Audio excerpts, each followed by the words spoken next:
ஜீவவசனம் கூறுவோம், சகோதரரே சேர்ந்தே எக்காலம் ஊதுவோம்.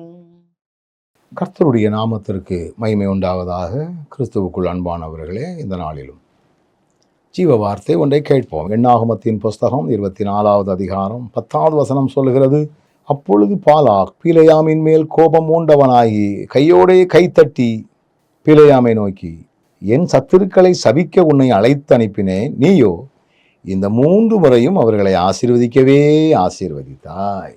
பிலேயாமை குறித்து பாலாக் சொல்லுகிறார். இஸ்ரவேலரை சபிக்க வேண்டும் என்பதற்காக பாலாக் பிலேயாமை அழைத்து அனுப்பினான். பல்வேறு வகையான முறைகளிலே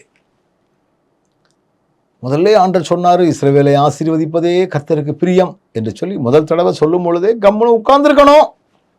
ஆனால் அந்த பாலாக் அனுப்பின வெகுமதிகள், பாலாக் அனுப்பின சில பொறுப்பான ஆட்கள், பதவி உயர்வு உள்ள ஆட்கள், இதெல்லாம் பார்த்து ஒருவேளை ஆண்டவர் இறங்கிட மாட்டாரா, வேற ஏதாவது பேசிட மாட்டாரா என்று வருகிறான்.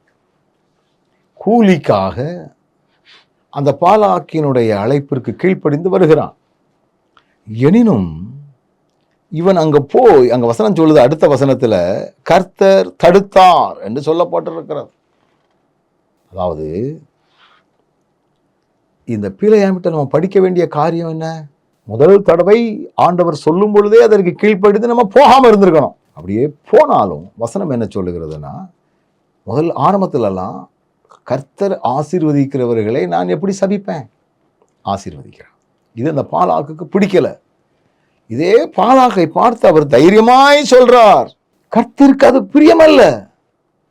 இப்பதான் பாலாக்கு என்ன சொல்றாரு பாருங்க, நான் உனக்கு என்னெல்லாமோ பண்ணணும்னு நினைச்சேன், ஆனால் கணமடையாதபடிக்கு கர்த்தர் உன்னை தடுத்தார் அப்படின்னு அங்கே சொல்கிறார். அப்போ தேவனுடைய வார்த்தைகள் நமக்கு தெளிவாக வந்த பிற்பாடு அதையும் மீறி வேற ஏதாவது சொல்ல மாட்டாரா என்று எதிர்பார்த்து இந்த பாலாக்கை போல நாம் சென்று விடக்கூடாது என்று வேதம் வலியுறுத்துகிறது. நல்ல ஆண்டவரே, இந்த உலக வாழ்க்கையிலே, ஊழியங்களிலே நாங்கள் கவனமாக இருப்பதற்காக கொடுக்கப்பட்ட இந்த வார்த்தைக்காக நன்றி. இதன்படி நாங்கள் எங்களை காத்துக்கொள்ள பலன் தாரும். இயேசுவின் நாமத்தில் ஜெபிக்கிறோம் நல்ல பிதாவே, ஆமென்.